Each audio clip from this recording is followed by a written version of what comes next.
Bonjour à tous, la star aujourd'hui c'est la DS3, découvrez la citadine restylée et sa déclinaison découvrable en vidéo et en tarif dans ce JT. On parle aussi de la Mini Clubman All4 et des appellations Q2 et Q4 qu'Alfa Romeo cède à Audi.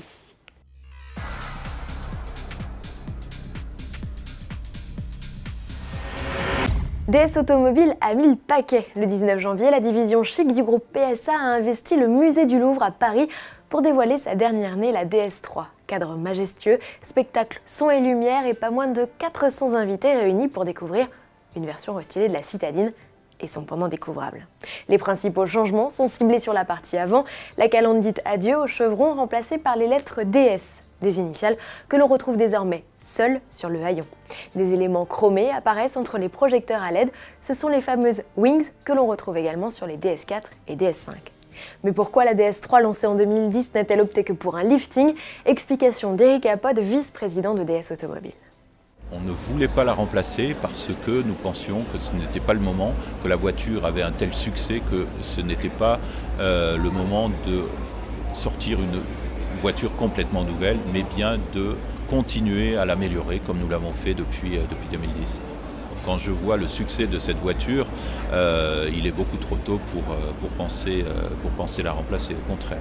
Même si la DS3 représente la moitié des ventes de la marque dans le monde, un restylage coûte bien moins cher qu'un nouveau modèle. Et on le sait, l'objectif de la marque aujourd'hui, c'est la Chine et le lancement d'un SUV. En attendant que ce dernier arrive chez nous, focus sur les autres nouveautés de la citadine, et notamment ses motorisations.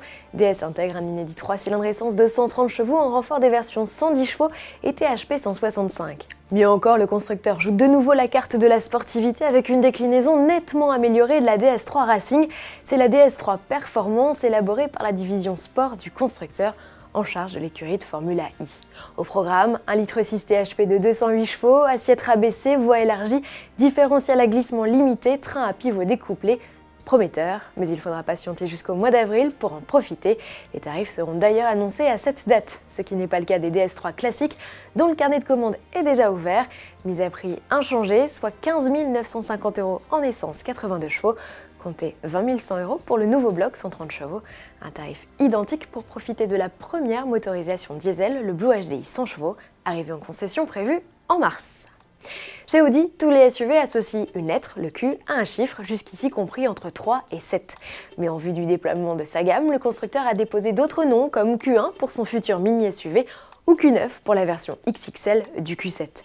Ne manquez plus qu'à l'appel les appellations Q2 et Q4. Problème, il s'agissait de la propriété d'Alfa Romeo. Au sein de la gamme italienne, l'un désigne le différentiel autobloquant, l'autre la transmission intégrale. Alors après des années de pourparlers, il semble que le constructeur transalpin est craqué. Audi pourra donc lancer prochainement le Q2, un SUV compact attendu fin 2016, et le Q4, déclinaison coupée du Q3, prévu lui en 2017.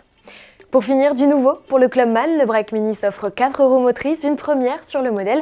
Jusqu'ici, seul le Countryman y avait droit. Les versions Cooper S de 192 chevaux et Cooper SD comprenaient diesel de 190 chevaux seront les seuls à en profiter.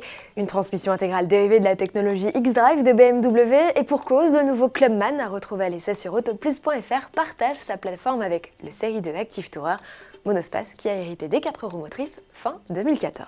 À demain.